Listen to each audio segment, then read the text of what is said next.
All righty. Welcome to another edition of Vegas Bad Boys of Podcasting. I'm your host, DJ Impact. I got the Vegas Bad Boys here with me, and it's great to see you, gentlemen, today. I tell you, what a week.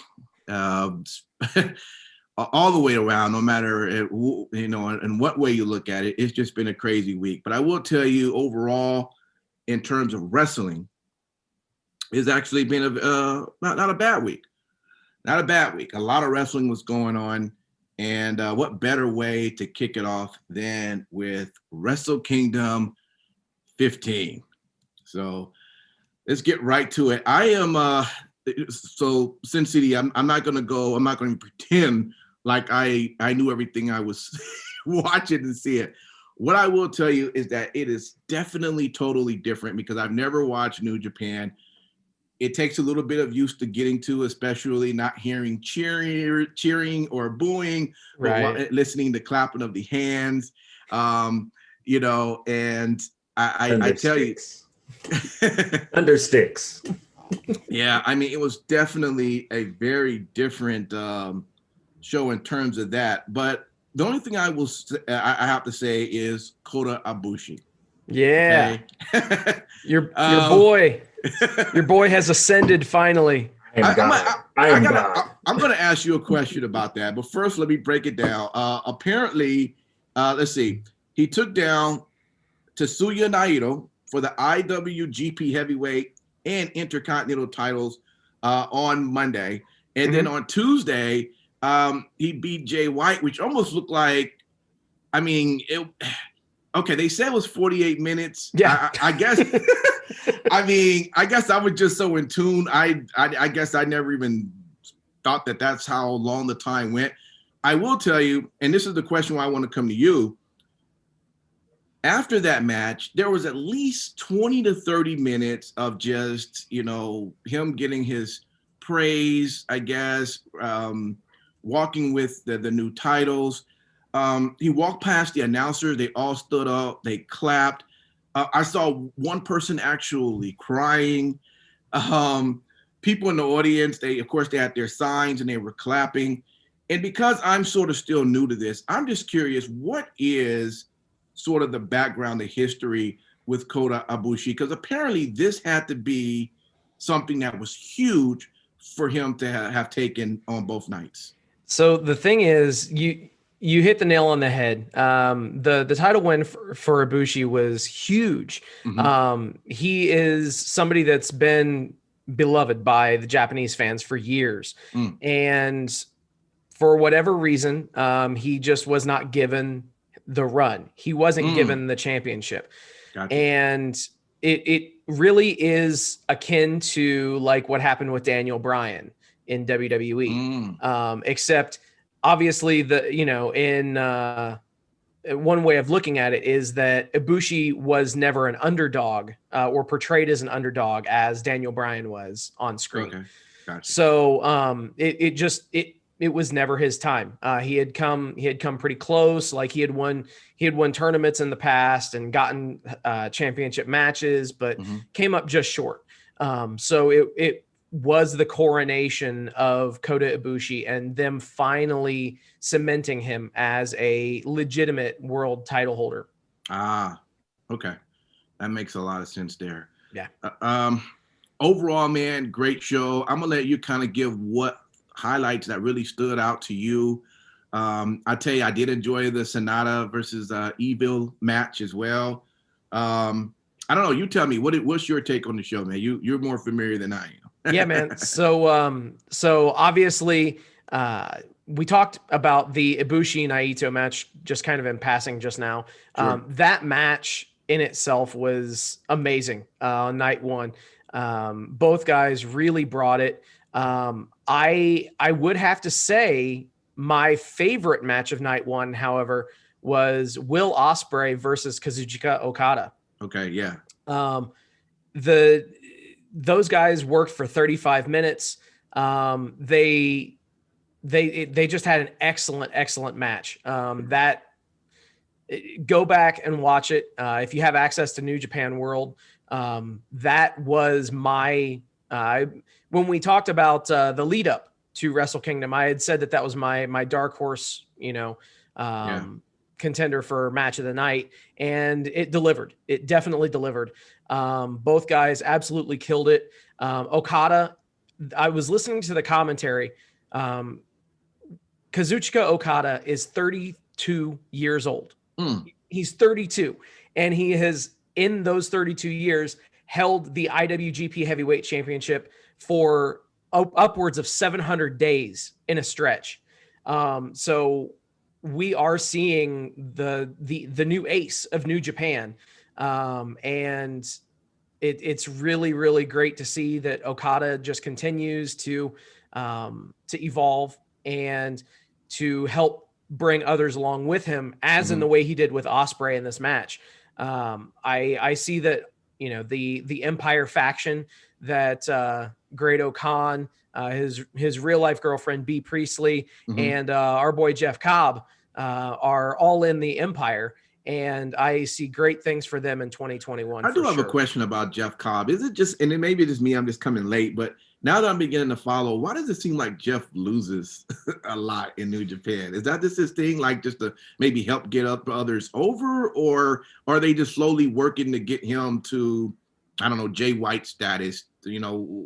What's the deal with that? Sure. So the thing is with Cobb is that he is, due to his look and his build, he is an absolute monster, which anybody who just takes a look at him knows. Right. The thing is, what they have been doing, they've been using him in a very, very smart way. He has had a lot of matches where he has looked like $1 million, like as if he's been, a badass in the match, but comes up just short. Right. So in the match where in night 2, where he lost to Shingo, that match is a great example of two guys just beating the absolute shit out of each other. Right. Yeah. It was a very, very physical match. Cobb came off looking amazing. And dare I say it, he actually is the one that gained the most, in my opinion, from night 2 of Wrestle Kingdom. Gotcha. He really put himself over, even in a losing effort. Sure. Yeah, it was actually a good match. Last thing I mentioned, I'm beginning to read rumors. I don't know if you saw it. Is Jay White done with New Japan? Is that just a rumor, or what is that? What's going on with that? He just signed a new deal last year or the year before. It was like a 7-year contract. Oh, wow. So okay. unless New Japan is just completely stupid and they're letting him out of his contract, right. This is all just speculation at this point. Okay. And it's definitely storyline. It's got to be storyline based. Got you. Yeah, that wouldn't make sense. Well, good stuff, man. I don't know if wait. Yeah. Hold on. Yeah, man. Steve owes me $10.04. Oh shit! What did you think, Matt? I haven't watched it all yet because it's so funny how people can go, "Oh, WrestleMania is so fucking long. Why don't they divide it into 2 days?" Well, because if you divide it into 2 days, then you're just going to start taking your time watching the whole thing. Like, I'm just like, okay, I made it through the battle royal, literally, because the battle royal itself to start the fucking thing, which wasn't even that was the pre-show. Right. Yeah. That itself was like 48 minutes. Yeah. But I mean, listen, I've watched New Japan over the years here and there. I think that the presentation's always good. The one drawback for Americans is the fact that you're not getting the American promos. That's the difference. That's the biggest difference. And obviously, as you touched on, the crowd is, to me, what a crowd should be, where they're polite, they applaud, they enjoy it. They're not trying to get themselves over like some of the American audiences that we've seen over the years. Sure. I do have to say, for just over $10, the content is wonderful. It's a great selection. So it's something that if people don't want to illegally go about obtaining stuff, I encourage you to do it legally because it's fairly affordable. So yeah. Did you say just do it illegally because it's affordable, or not? no, to do it legally. Oh, okay. I thought you said illegally. I'm sorry. No. I would never advocate for the way some people right here in this group watch things. You must be talking about Impact. Impact still using the black box from Cox Cable from like 10 years ago. Look. That's not true, y'all. That's not true. I'm just fucking. You're gonna sit all types of authorities at my house knocking on my door. Yeah, but they gonna find out you got DirecTV, and they said, "Well, shit, man, you could steal ours and still get better quality." They probably be like, "Shit, you still have DirecTV?" Because most people done got rid of all their satellites and cable TV. What's it like having to work 5 jobs just to afford DirecTV nowadays? Well, look, I tell you what, I have gotten down to a point of knowing how to negotiate my price down, because there is so much options out there. It's easy just to say, hey, there's YouTube for, what is it now, 85 or $80 a month, and I'm good. And they don't want to lose that. So they'll be like, yeah, we'll talk. Says the guy that is one of all 12 direct, whatever the cable subscriber you have. DirecTV, right? Yeah. There's probably only 50 people that have DirecTV. Probably.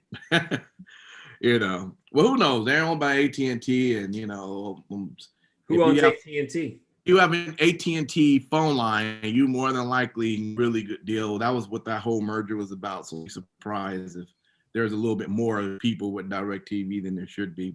Fuck DirecTV, by the way. Fuck them. Because that merger actually fucking screwed up. I had a great relationship for almost a decade with them. And then they stopped doing anything. They wouldn't adjust shit. It was just like, well, the computer won't let us do it anymore. And it's like, well, it's because AT&T is a fucking cocksucker. Yeah, well, yeah. And not in the good way. Well, there's a reason why I stayed away from them when it comes to having a phone line. So, when I saw that go DirecTV, I was like, shit.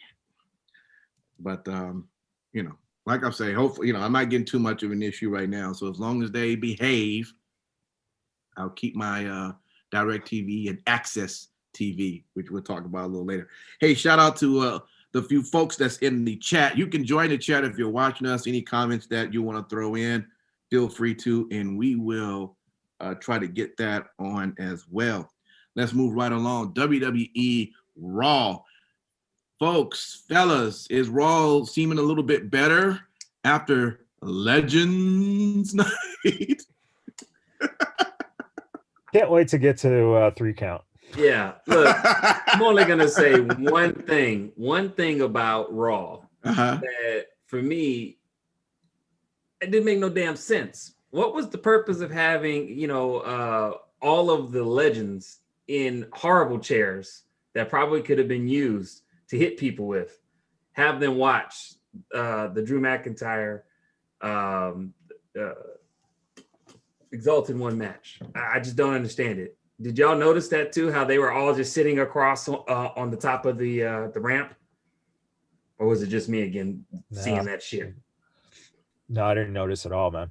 Well, again, that was my point. It was the dumbest shit ever. Like they did not utilize the legends like I feel like they should. I feel like if you're gonna have a Legends night, other than Hulk Hogan in the Hulk Hogan phone, which fuck knows what the fuck that was. Maybe he was letting everybody know, like, hey, I know you guys don't talk to me when I'm at the show, but maybe if you call me on the Hulk Hogan phone, maybe you get to know me better. I don't know. But I just felt like they did not utilize them well. This the second year they've done this show, correct? Is it the second year? Not necessarily. I could have swore they did a Legend show last year. I could be wrong. You might be thinking of the anniversary, the Raw 25th anniversary show that was done 2 years ago. It's about the same thing almost. But with this one, I feel like if you're going to use the legends, have them be in everything. Have them be guest referees. Have them actually be the GM for the night. Have them be the timekeeper. I mean, do interviews, something, man. I thought it was a waste of time. A Legends takeover is what you're looking for. No, because then that would mean they're on NXT. I want them to be on Raw. Oh, man. Okay. Was anybody happy to see Goldberg confront?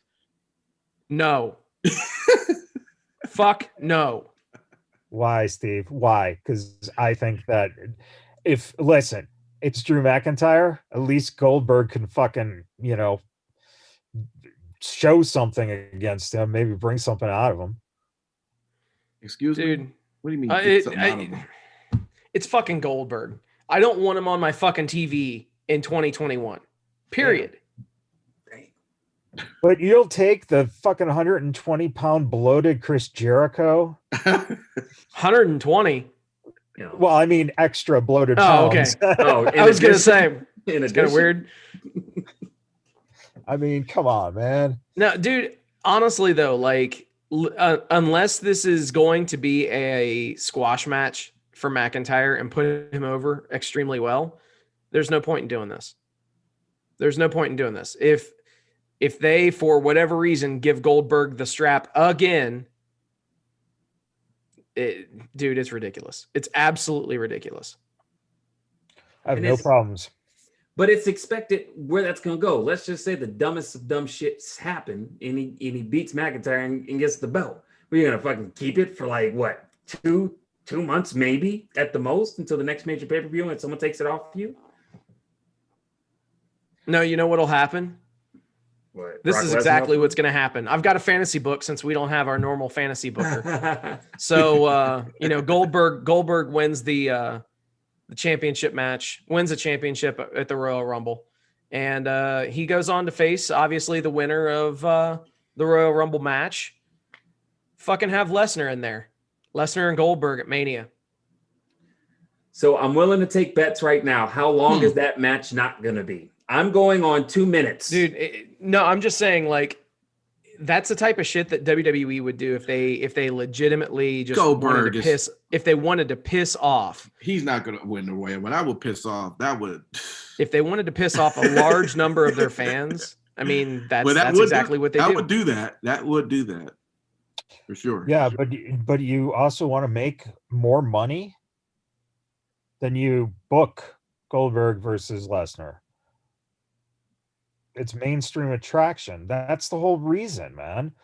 You sit here and you bitch about the numbers going down, and the truth of the matter is that they find themselves damned if they do, damned if they don't in the eyes of the fucking fans. Oh, we're not going to watch it because Goldberg's on, but you're already not watching it anyway. You make a very good point, but I think most people I know I do. Of course but hey, don't praise them that way, man. Look, no. But check this out. Most people probably don't want to see this shit or even a Goldberg and fucking Brock Lesnar match because we've already seen it.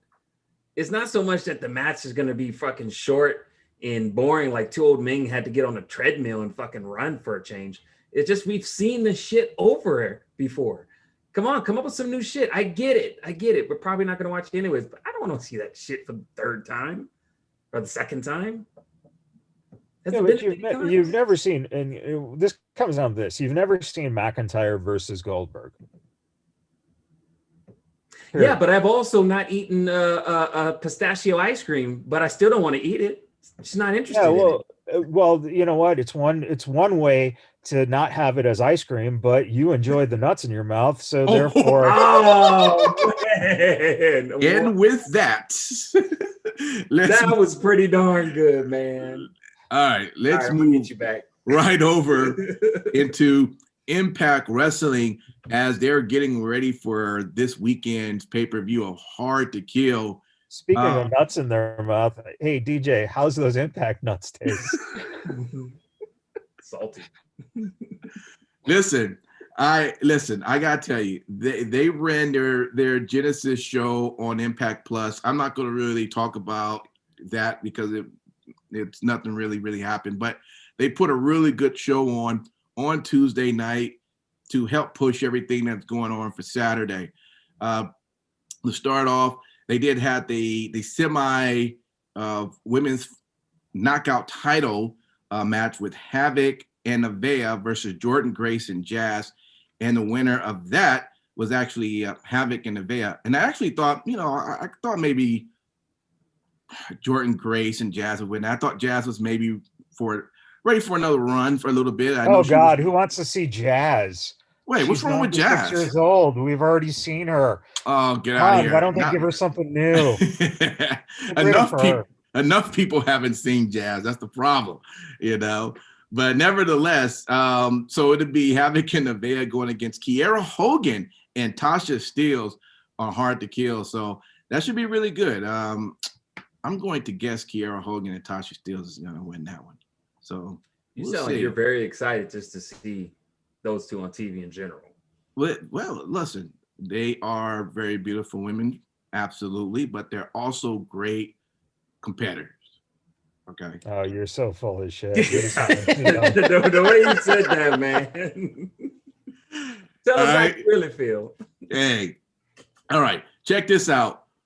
Your boy, Sin City Steve, Tony Khan, took out another ad on the show with his boy Tony Schiavone. And this is what's funny. I like this. This is the quote. Since it's the holiday season, we are here to help the less fortunate. We're talking, of course, about Impact Wrestling. Wow. For real? For real? Wow. Okay. And then at the end of the segment, he attacks Don Callis, pretty much saying that he is the parasite in the wrestling business. Okay.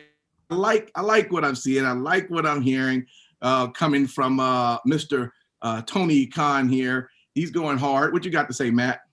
Well, you know what really pisses me off about this whole thing, though, is that if Tony Khan believes this, then why the fuck are you allowing any of this to happen? It's bullshit.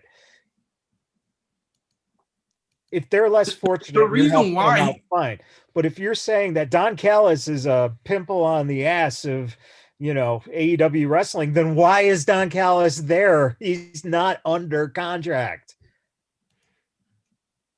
I don't think they're playing that up as Don Callis, like as if he's allowing Don Callis to be a part of this. It's Don Callis is acting as if he's making his own self a part of what's happening with Kenny.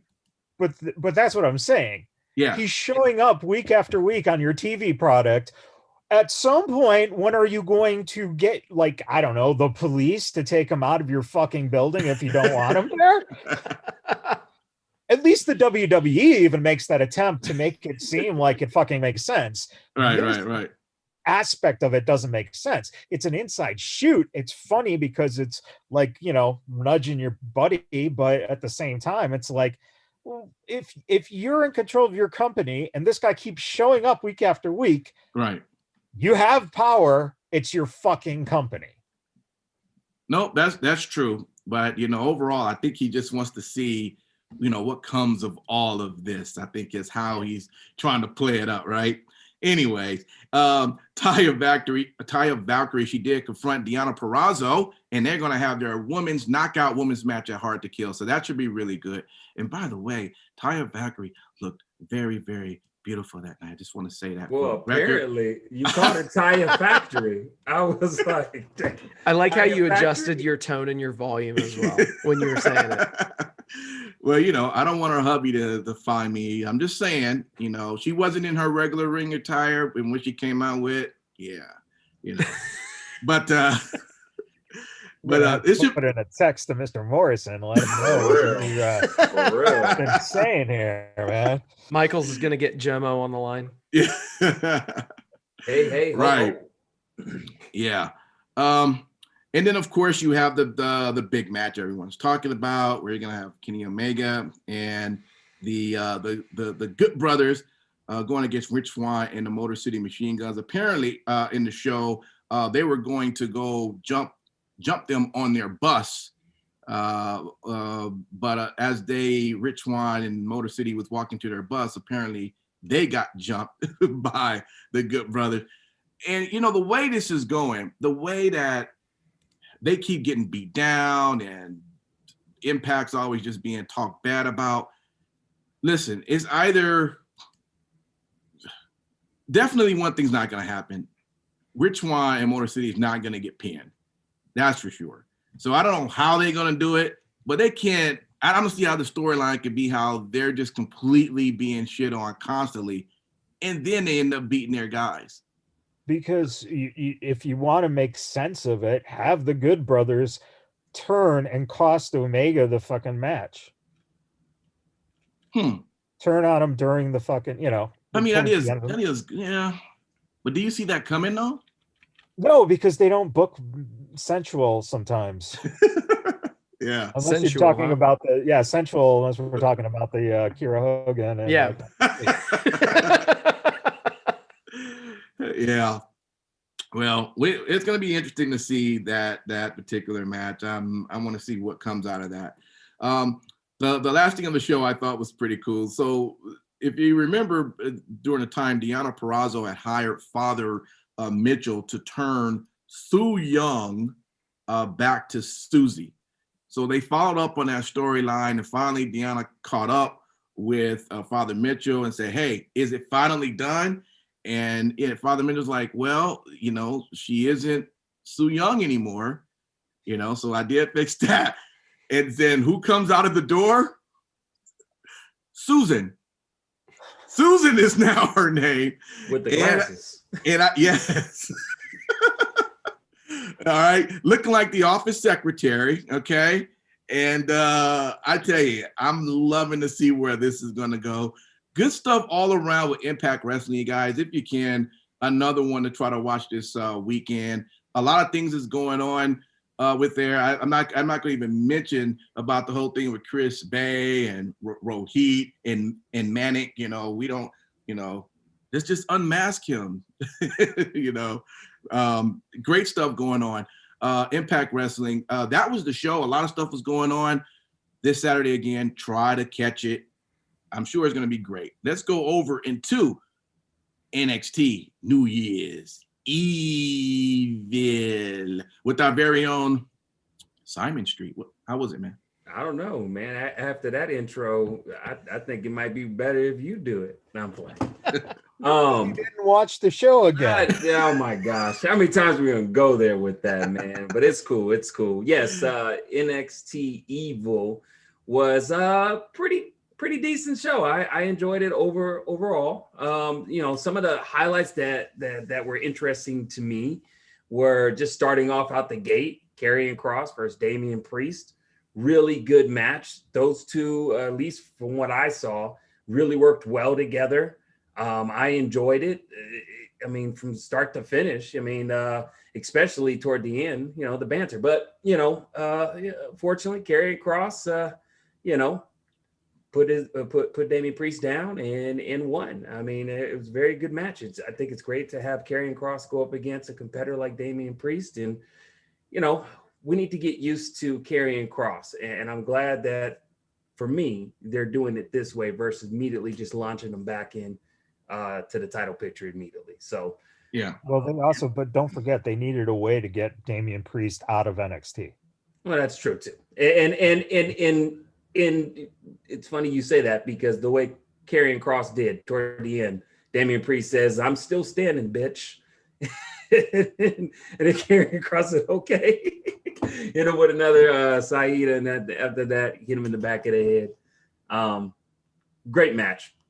Other than that, pretty much, a couple of things to look for. I mean, Big Boa and Xia Li came back from the Shadow Clan Ninja School with Sang Shun in the middle and shit with the mask. Looked really, really cool. I will say that intro was pretty tight. Hey, I agree. Hey, I'm gonna be real with you. Xia Li, a little baddie. She looked like a little Chung Li. She looked like Chung Li, where you had the pink outfit instead of, or the reddish pink outfit instead of the blue outfit. Yeah, she was looking much like that. But yeah, so, I mean, she looked more defined. Like she really took this time to just she was definitely to really more get stronger. You know what they really did too, very, very smart, is they put her against a totally different body type we're not used to seeing on NXT. Yeah. And that worked because she looked like a beast going against like a lamb to slaughter. It was right. Fucking crazy, man. Yeah. Well, another good match that was interesting to watch is, and I'll say it because, Raw happened, but Lucha Party, a house party is making a nice little splash in the water on our TV screens a little bit more than usual. They get to actually talk to hot, beautiful legends in the background on Raw. Besides the point, you had the NXT Cruiserweight Championship that pretty much had Santos Escobar versus Grand Metalik, and it was really good. It was a really good lucha affair match, and I enjoyed it. Unfortunately, Grand Metalik couldn't get it done, and Escobar is still champion. But for me, unfortunately, he wasn't gonna win that match. I know, but hey, you know what, man? I like Grand Metalik, man, especially now that he talk more. So, Oh, good God. Look, man, somebody got to pull for him. God dang it. Anyways, besides the point, there was lots of good matches, but the one match I want to talk about is the match that I've been hyped about every time I've talked about NXT, and that is the Last Woman Standing. Oh my gosh. Yeah. I am telling you right now, that was a defining match. Rhea Ripley, Miss Gonzalez, who I call it, because I'm just letting you know, like, that's what I'm gonna call her from now on, because she is on her way, and that's as far as I'm concerned with it. I mean, hard hitting, great utilization of the type of match that I would say. The coolest shit ever is they was fighting in the back, and and freaking Sin City's ex-girlfriend came out going to interfere and everything. Why Rhea Ripley stuck her ass in a fucking locker? Yeah, and how is she even able to fit in one of those lockers? She's tiny. Yeah. Yes, she is. That's the reason.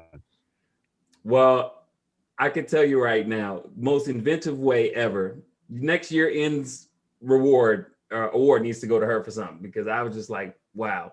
But that match was really, from start to finish, really well. I'm so happy that they did that. I don't know what's next. I don't know. Was anybody surprised at the outcome or of that match, or? Nope. Okay. The right person won. Gotcha. They had to. That's one way of getting Rhea off of NXT. Well, that's what I was going to bring up next. These are pretty much sending off matches that I was talking about. They're going to be called up very, very soon. The one thing I'll bring up, just because it may be a couple weeks before we bring it up, and then I'm going to say that's it for NXT for me. But Rhea Ripley, Damian Priest, where would you like to see them go? Real quick, if you can. AEW. Oh my gosh.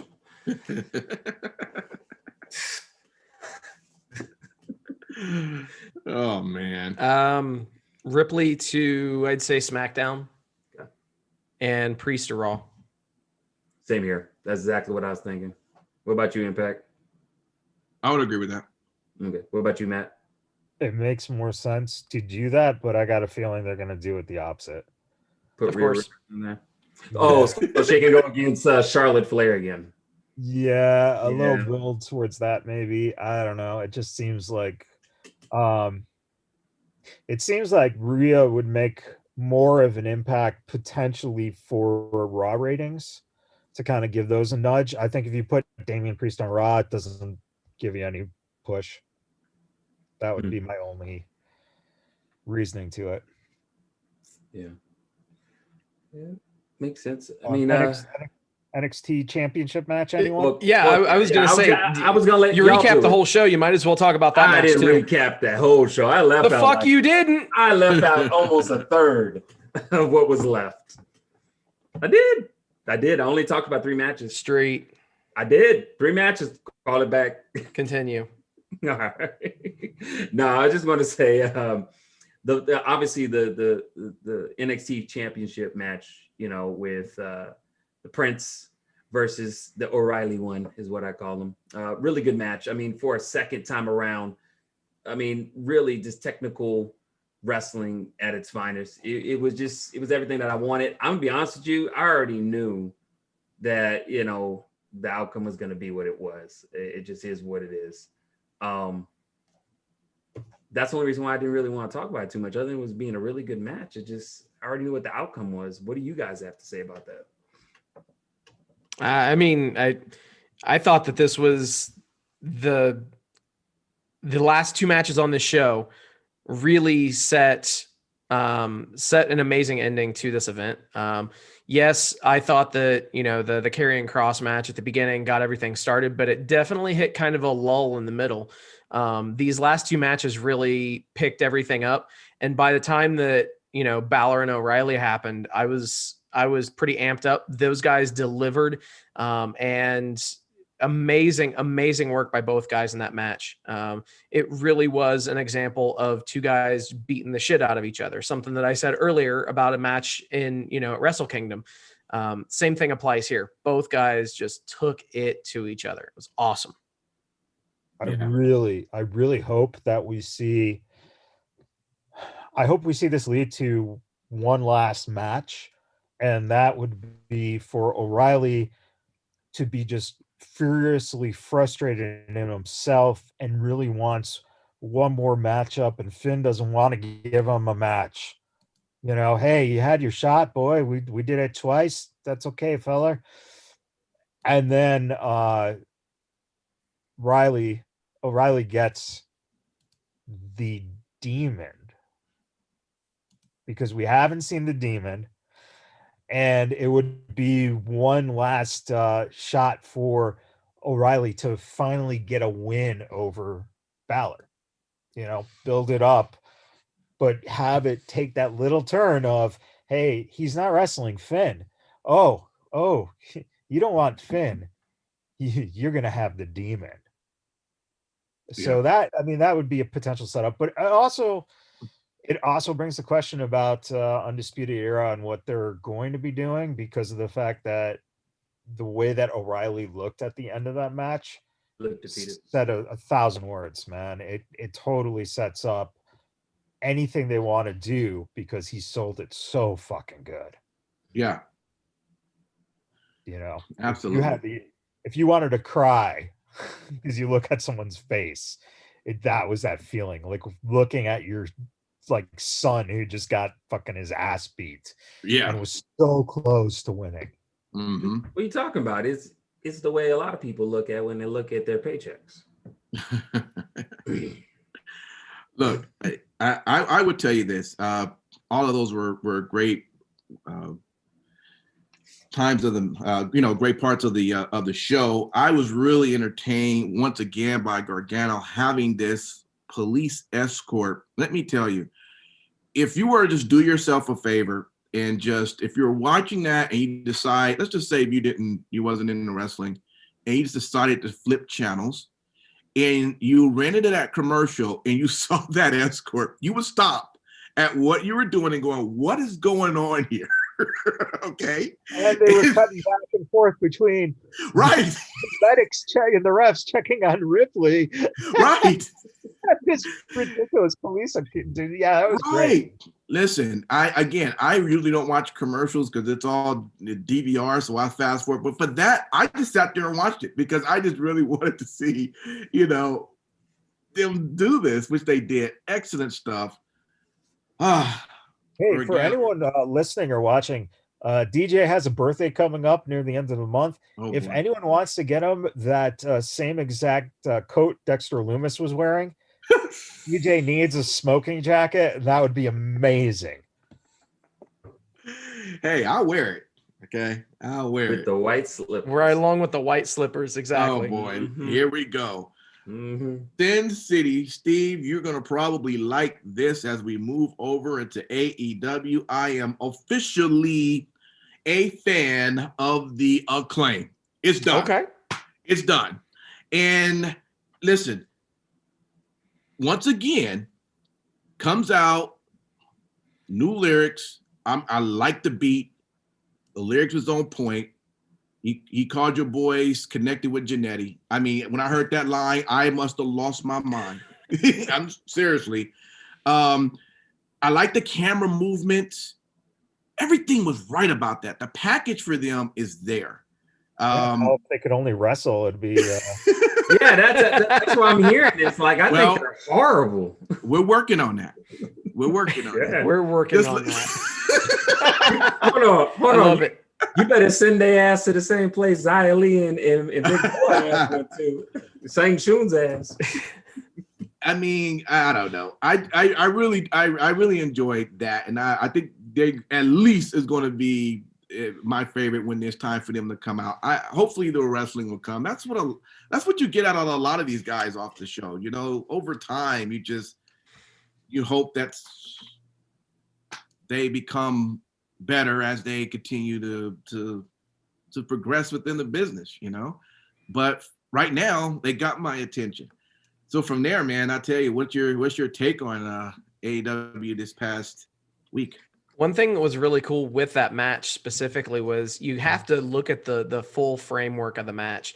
You've got the Young Bucks and SCU against the Acclaimed and the Hybrid 2. So realistically, you've got two teams in there that are without question at the top of the business and have been for quite some time in the Bucks and SCU. The Bucks and SCU. Right. Oh, I thought you meant that they were I thought the other guys were the better wrestlers. No. Fuck off. Wait, you enjoy watching 50-year-old men wrestle now? I thought you just said Goldberg. I don't want to see that, but if they can go in the ring, I don't have a problem with it. Well, hold on. But for longer, lest we all forget, Goldberg dropped the Undertaker on his fucking head last year. God only knows what's going to happen this year. Hey, damn near killed the Undertaker. Hey, Drew ain't gonna let that happen again. Undertaker doesn't die. Second of all, it was the Undertaker's fault for being so damn big. Oh boy. Whatever you say, bro. But so anyway, before I was so rudely interrupted, this was great to, put a team like the Acclaimed in there against those two teams, so that they did have a, what I hope is the first of many encounters with those guys. And obviously I know that the Acclaimed, they've been kind of, they've been connected with the Bucks, and they've had a match and stuff like that. I can only hope that, these guys are able to help to elevate them. And as you said, help them to get better in the ring, because they definitely have the it factor. They definitely have the charisma. Right. Now they just need to sell themselves as being credible wrestlers and print money all day, throw the belts on them. I agree.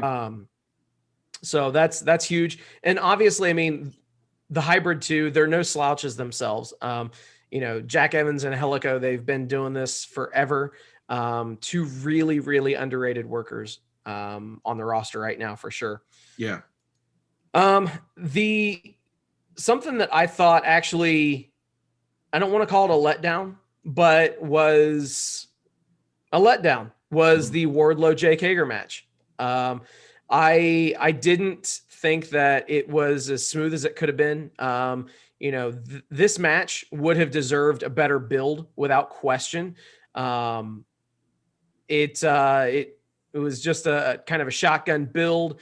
And then they had him work for 15 minutes in a match, which wasn't the cleanest match. There were some things here and there, but I think that I can only hope that they choose to revisit this somewhere down the line and actually give it some build. No. What? Oh God, no. I don't want to see those. It's bad enough you have one Hagar, let alone now two of them. Hagar. It might be more enjoyable if he just went by Hagar. Probably. So because I'm not going to recap the entire show like Simon Street did with NXT. I fucking didn't. It was fuck yeah. I left. All right. So next we're going to talk about what I believe to be the best match on Wednesday. Sure. Yes, by like a freaking nose hair, because you did have two amazing matches on NXT, but the Rey Fenix Kenny Omega match was absolutely everything that I thought it could be. It was just amazing action from both guys. Phoenix continues to show that he can put on amazing matches when the pressure's on in the main event. So hopefully this will help him to distance from still being in his brother's shadow. I think that Kenny Omega is doing some of the best character work that he's had in his career right now. And it's been really fun to watch. There have been people that have said, oh, Kenny can't talk. He's, that's the only thing that he can't do. That's the one thing that he's missing. And now you add in an amazing person on the mic like Don Callis. And let's be real. Anybody who suffered through that WWE, ECW, WCW invasion angle bullshit 20 years ago, they weren't really given a full-fledged invasion angle. So a lot of us are looking for that. But they owned all the company. You can't even compare it. Well, come on, man. They attempted to do that on TV. That was the premise of that. But in any event, but you already knew that it wasn't going to be living up to any expectations that everyone had, because you didn't even have an ECW or WCW at the time. Of course, this is going to be more exciting to you because you actually have Impact where you can show up on, or AEW can show up on. It wouldn't be the same if AEW absolves Impact. It wouldn't be the fucking same. Period. Gotcha. It's unfair comparison. Well, no, you can think that all you want, bro. That's cool. Anyway, yeah.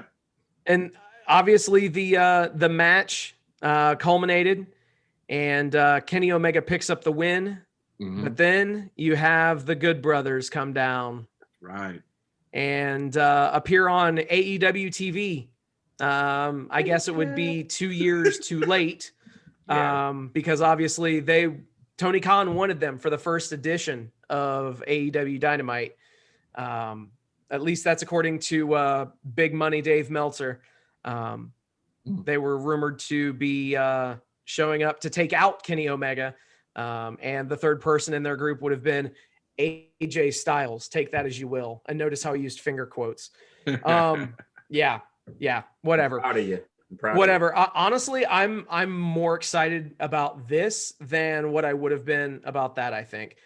Because we did finally end up seeing a little bit of a Bullet Club reunion. Mm-hmm. And the funniest thing was you had the announcers actually saying, well, where do they stand? Whose side are they on? Bullshit. You knew it right from the beginning. When the Bucks were out there, whose side they were going to be on.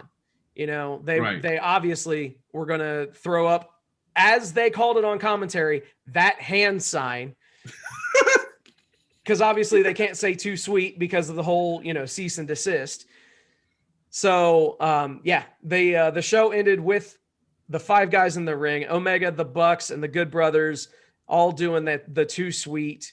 It was too sweet. So you get pissed that Goldberg comes back, but the second-rate ripoff of NWO ending a show is like, oh my God, give me more. Come on. You and your false equivalencies, Michaels. For real. Come on, dude. What he said plus piss and vinegar. No, man, you can't compare the two. Goldberg is literally a 50-plus year old piece of shit that can barely work, and contrast that with a second-rate NWO ripoff faction. Fuck out of here. Everyone in that group can work, can put on coherent matches, and they don't have to work part-time. Yeah, not even the same book, let alone the same page. Mm. All right. Well, can I make a correction? Goldberg is more like if He-Man had a midlife crisis, that would be Goldberg. Really? Yeah. I bet you if you stood next to Goldberg, he smelled like Bengay. I wanted to make, oh boy. I just wanted to make two comments. You guys tell me if what your take on it. The Matt Sydal and Cody match. So the first one, it seemed like Matt was doing one of the moves off the ring, and I guess you can look at it as it was being botched. I'm not exactly sure if it was Matt's fault or if it was Cody. I mean, Matt seemed like he was on point, but the second time though was when Cody was out in the ring. Matt jumps off the rope with his two knees, now to Cody's shoulders.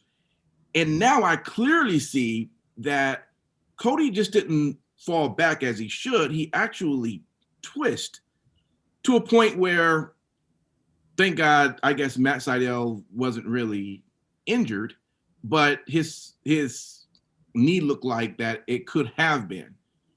The question I'm just wondering is, because it could look like Matt Sydal is really fucking up, but I'm wondering if this is really Cody's mistake. Are you seeing the same thing, or were you guys seeing that maybe this was just Matt still having the same issues he's been having since he started on AEW? You think that's what it is? Oh, interesting. Okay. Yeah. That's what first came to my mind. I'm like, damn, deja vu, almost. I mean, different spot. Because I wasn't sure on the ring. That seemed like, that could have been him. But the second time, it looked like that could have been Cody. And then I'm just thinking like, because I'm just wondering why so many of the mistakes. I mean, he's a veteran. I know he's up in age, but I mean, he looks great. I'm not saying that he's a horrible wrestler. He isn't, but it's just a lot happening there that shouldn't with Matt. And so So basically, what you're saying is that Cody was tanking him on live TV. Not necessarily purposely, but I don't know. To me, it sounds like you said purpose. Hold on. Not exactly purposely. Sometimes you got to call a beaver a beaver. Yeah, I'm just saying, ass fucking beaver. I'll let that stay where that stays. Okay. Last thing I want to bring up. Okay. So we already know about their women's division, right? Real quick, bro. Yeah. You talked about the Sydal Cody match. You didn't even talk about Snoop. Oh, move him a little bit closer so I can do the Snoop slash. Move him closer. I like Snoop, but man, I thought he was about to hurt himself. Okay. No, he wasn't. He was going to land on his feet. He wasn't going to hurt himself. He landed on his feet. He could have broken a couple of Serpentico's ribs, but yeah. I don't know what that would was. that really have mattered to anyone if Serpentico was out with broken? Plus, I mean, Snoop's what, 135 pounds soaking wet? And he's not even probably that. According to Excalibur, I think he's 10 feet tall, isn't he? Wasn't Jericho and Excalibur just overselling that? What weren't they overselling? Yeah. I like at the end how he went over there and gave him love, totally threw Jericho out of character, and he had to go back and go, hey, I still hate this guy. But after shaking his hand and smiling and shit. But anyway, it's awesome when that happens, right, Michaels? Yeah. With the women's, right? Let me just tell me if this is what you think it is. So if their division's already in the shitter, why would it not matter to allow? Because I really now I'm paying a lot more attention to Abaddon. She is scary looking. She is frightening. Whoever does that makeup, if she does it her own, whoever, they do an awesome job. She literally, to me, could be the taker of the women's division over time, because you never could kill her. She's insane. Okay. Why not give her the belt? Why does she's had it? I guess you can call her a great champion, whatever. Shows up whenever she has a match, whatever. Why not give the belt to Abaddon and allow her from this point, as they continue to work on their division, to have that mysterious look she has, help sell her to continue to win these matches going forward? What would be the problem with that? Because it would get stale and boring the minute she win the damn women's title, and you're not going to be as excited as you are right now about her. Why? Why not? Guaranteed. Because it's better for the bad guy to stalk your ass. You know, throw up on you and you're tired. Bite the back of your neck. I guess what I'm saying is I'm not necessarily excited for who they've had as champions. She does great, but it's like it's whatever. It's like okay, she got it back. But what? You don't need it. So did you ever on Christmas morning wake up and look under the tree and you got all these packages, but then you have one package that stands out, looks fucking amazing. And then when you sit there and you're opening this thing up and you're thinking you're going to get like a PS5 or something, and you open the lid and it's like a fucking pair of socks. Every fucking year. You mean Big Show socks? Because the PlayStation 5 box is fucking huge, man. It's a huge ass fucking. So you apparently you don't see potential in her now. You don't see any in the future either. I really don't. Interesting. I really don't, and I don't think the character. I don't know. Doesn't listen. Sue Young does it better. Yeah, I agree. Well, true. I give props, but this is their version of that. I would have to say that I wouldn't necessarily compare Abaddon to Taker, but I would definitely compare her to like a dollar store version of the Fiend, maybe. I thought you were gonna say the Boogeyman. No. Although Boogeyman is a good parallel too. It is. Yeah. Although she can work a little bit more than Boogeyman, but that's exactly what I'm talking about. It looks great, and you're excited when you see it, and then when you actually get to the bones about it, it's like, oh, this is not as good as we thought it was going to be. And the reason why I will add one thing. I do believe that when you have a gimmick like that, it's good to do it how Finn Balor does it, how he separates himself from the demon. So you can at least kind of control that very well. I mean, Sue Young does it as well. I mean, with her different variations of herself now. But I'm saying, like, you got to be able to detach that away, you know what I mean, and only bring it out the bag. No one's going to be able to do what Taker did. So that's why it makes no sense to try to compare anybody at this point, really, to Taker. I mean, that might be a once-in-a-lifetime thing, just saying. And you got to remember too, you also have a different situation too with her. Not only do you have Sue Young, but you also have Rosemary. Yeah. You've got 3 women who are essentially doing a version of a demon character. I get it. But when it comes down to the selling of it, I think at the moment, Abaddon does a great job of doing just that. She looks horrible. I mean, Sue Young, at some point, yes. I mean, she doesn't look as bad as this woman does. All right, but Rosemary and Sue Young, if you watch them wrestle, they can wrestle. Right. Abaddon's like feral. She's like feral in the ring. You know, like I'm saying, her actions are very feral, like wild. But even when you don't put a title on her now, you have to let her develop, because basically we're already shitting on the women's division. You want to really sink it, put it on someone who's just not ready in the ring. It will fucking kill their division totally.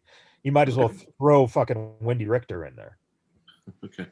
But I will say this, Michaels is exactly correct. When you have a character like Abaddon, the best thing you can do is let that build so we get used to it. We get a backstory, we get an arc, a character arc, because if you don't, she's gonna have to transform into something else.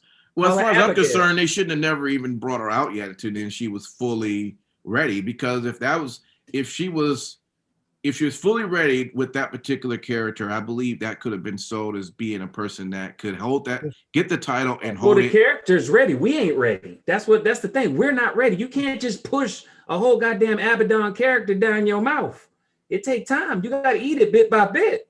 Yeah, but make it okay. But having her lose, how is that also building? Look, man, bro, if I was in a Friday the 13th movie and I tried to kill fucking Jason Voorhees, you better believe that motherfucker's gonna go, come back. She's a fucking demon. She gonna come back, man.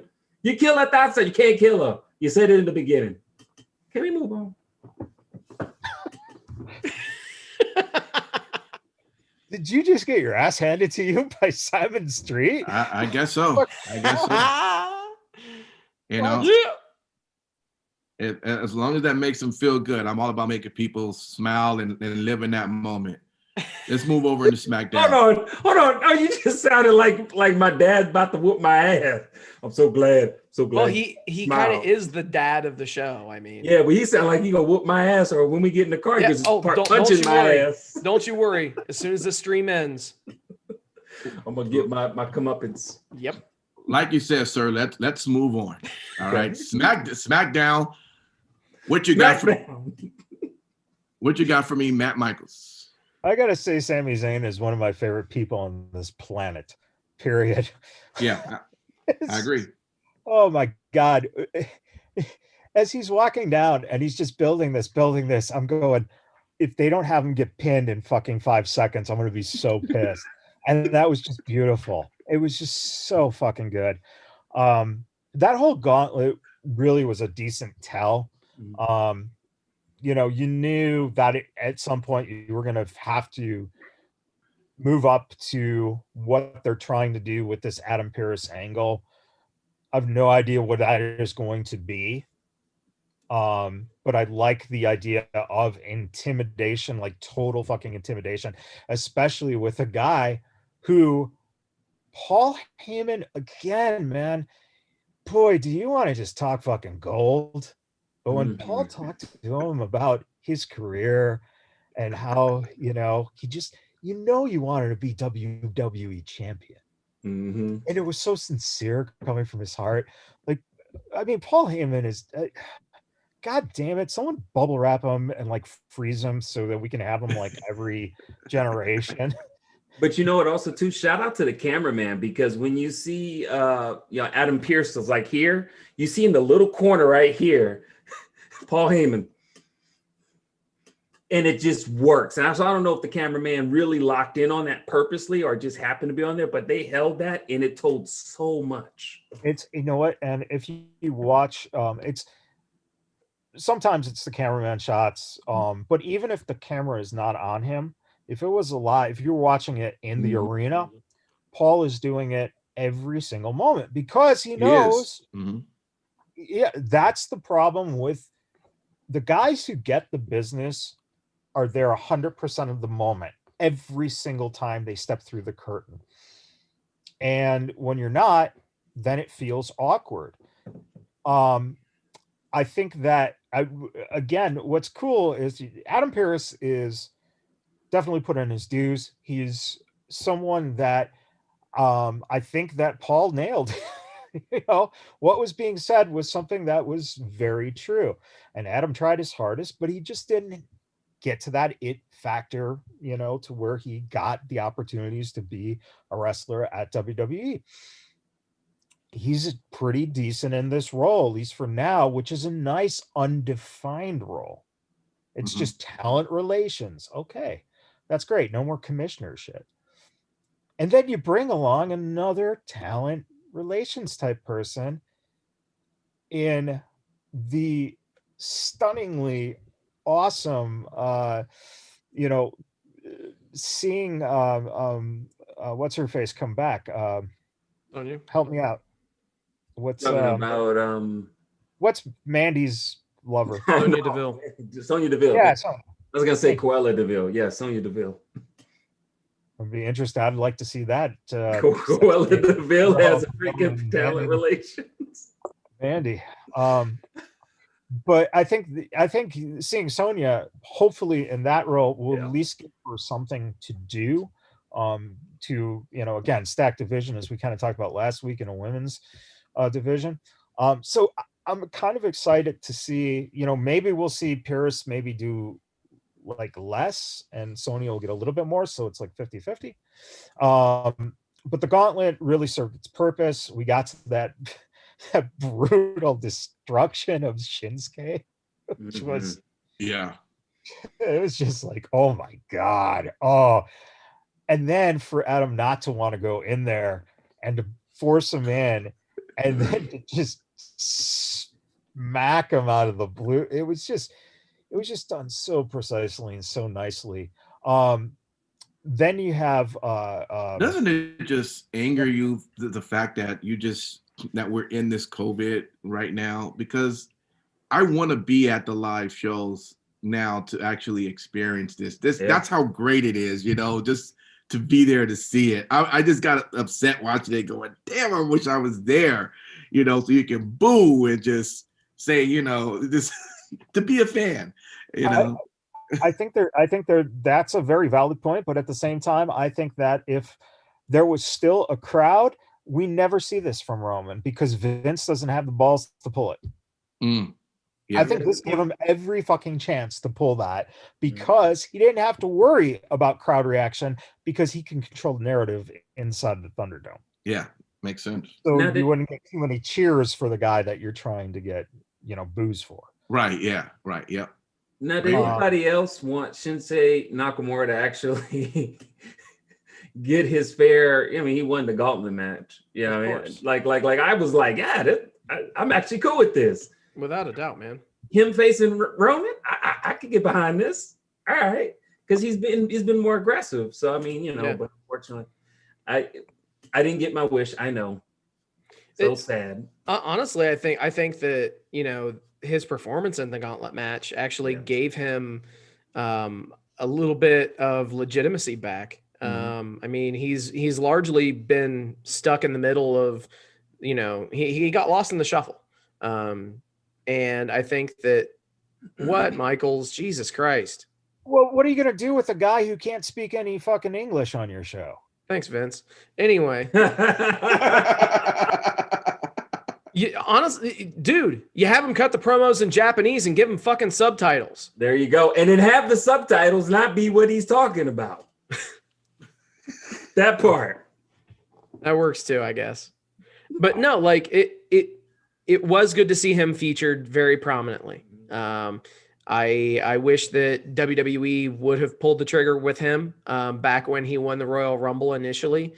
But I think that hopefully they're starting to give him a little bit of rehab and give him a little bit of a better showing on the card on a much more regular basis. Hopefully.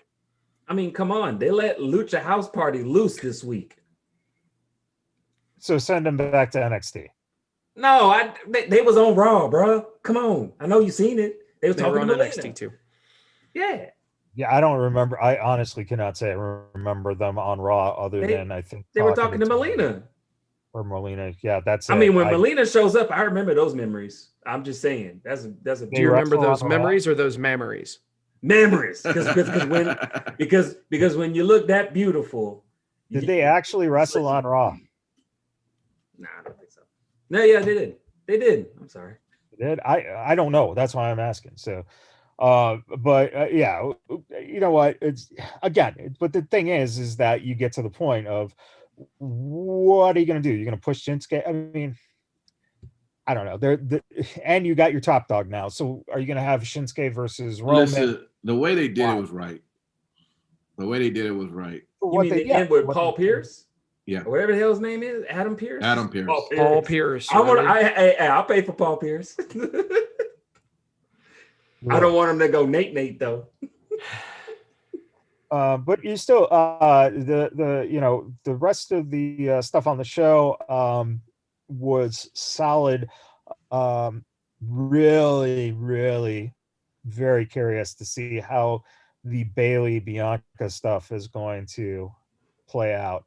I got a feeling we might see a new alliance there at some point. Yeah.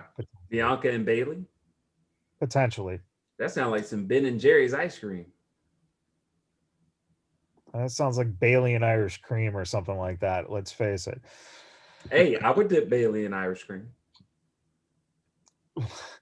There's a Becky Lynch joke in there somewhere, but I'll save her Irish cream for Seth.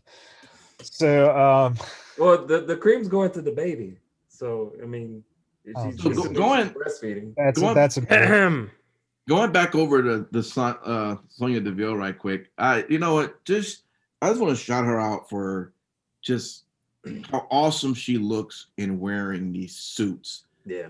I think she put most men to shame. Yeah. When it comes to how she wear those suits, you know what I mean?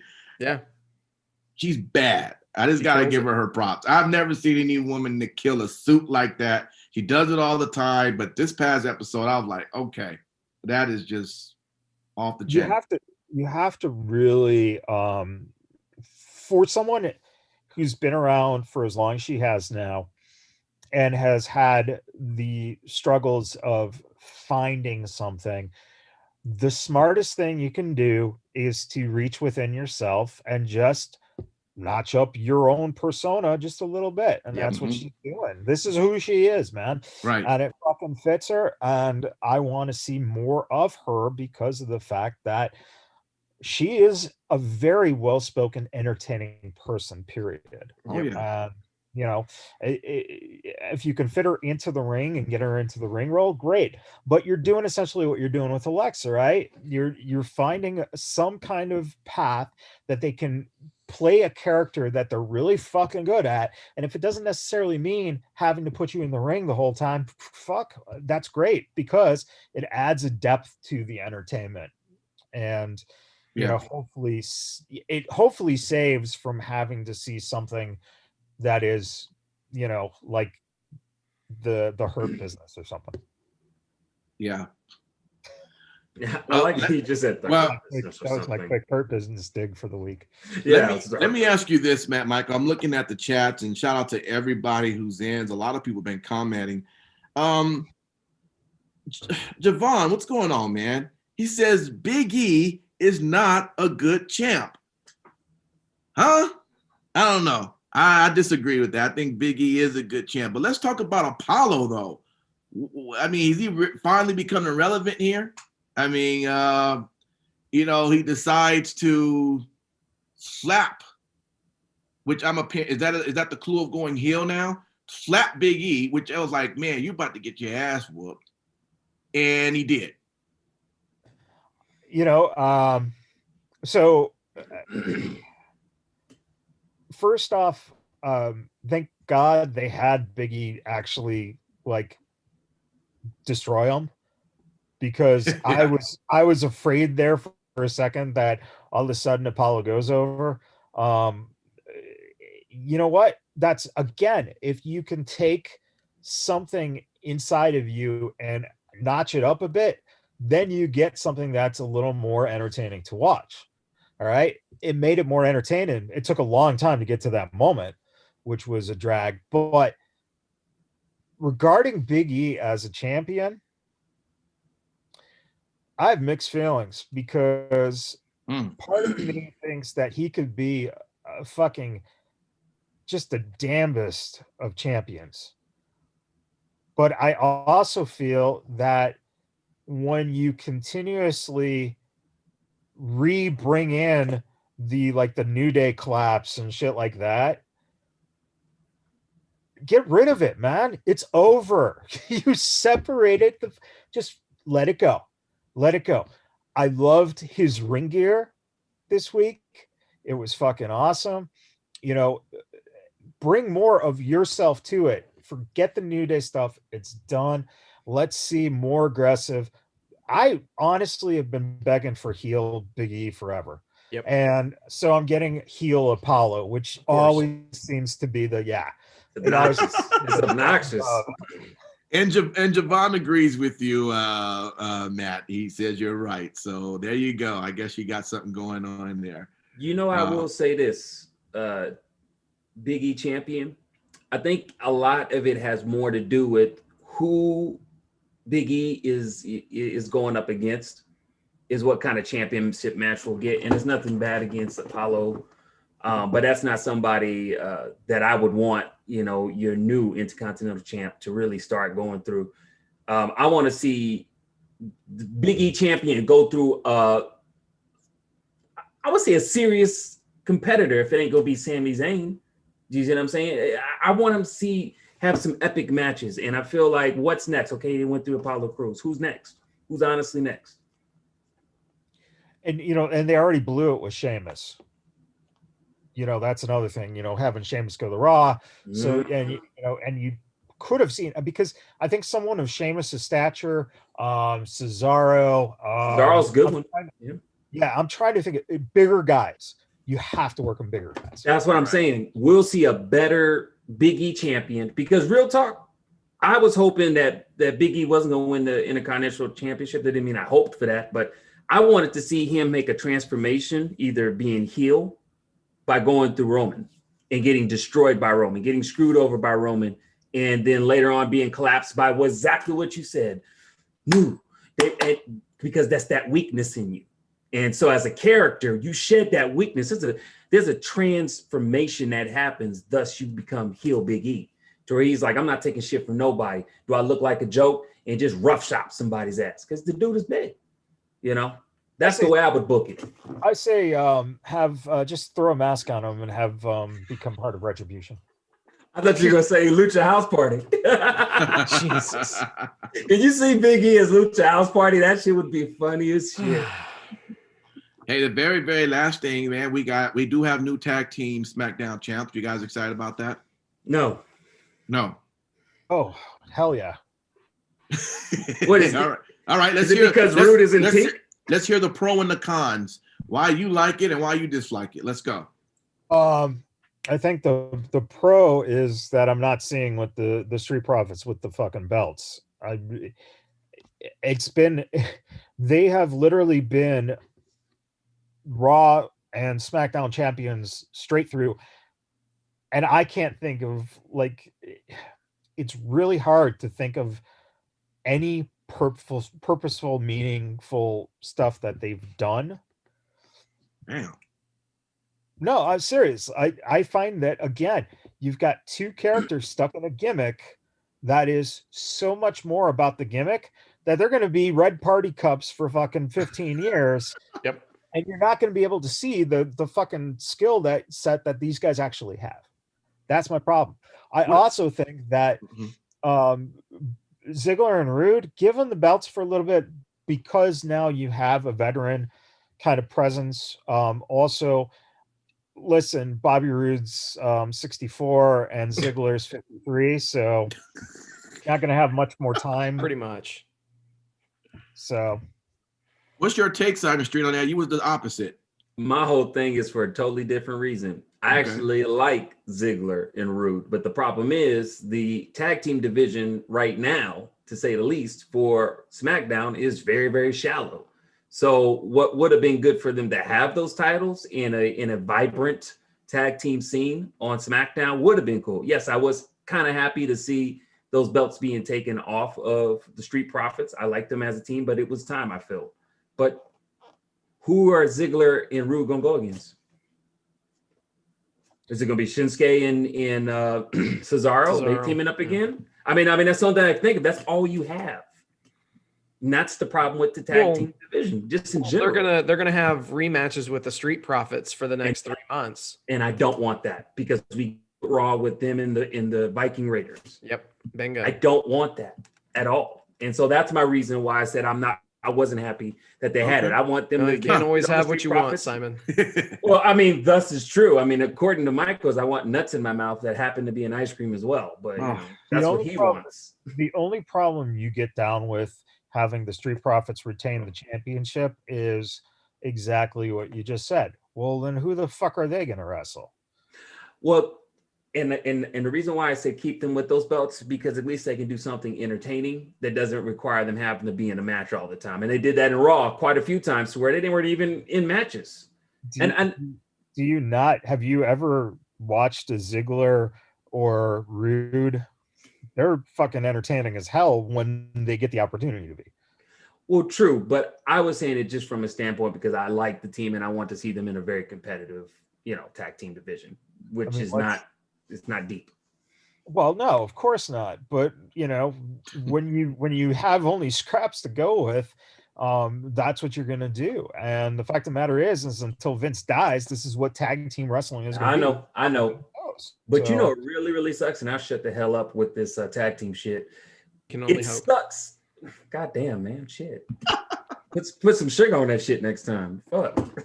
Anyways, I think that it's unfortunate that Vince is the way he is, because right now would be the perfect time to take those Raw and SmackDown titles and make them unified again. And you have a deeper tag team that ain't fucking going nowhere but next door. Not technically, but you know what I mean. And so that way you could cultivate a better tag team. So when we do get back to what regular life used to be at some point, you at least got a science. But what the fuck do I know? Exactly. All right. You make it so much easier when you put the words in your mouth and not mine. Oh my God, guys, you're great. I mean, I guess that's it for SmackDown, right? Apparently. There was and nothing was showing on ROH. They actually were just doing some holiday repeats. So yeah. So I'm sure they'll be back up pretty soon. But man, that is practically our wrestling talk. I mean, good stuff, guys. It was a good week in wrestling despite us. So with that, we want to thank everybody in our chat. Quite a few people showed up. Javon, Shant, we had BJ come through, and Ringsiders came through. Just a lot of the people who always come through and show support. Thank you for coming through. For everyone that's listening on our podcast, we thank you as well. We're on tons of platforms when it comes to podcasts. In fact, we just got on Pandora as well. So we're, if that happens to be one of your favorite streaming services, jump over to that, and we're on that one as well. So it's been fun. With that, we're going to end wrestling talk. And for everyone that's watching us live, just kind of hang in there as you get ready for the three count, for the 3 count. And then, and with that, for our podcast listeners, thank you for listening. And don't forget to listen for 3 count tomorrow. With that,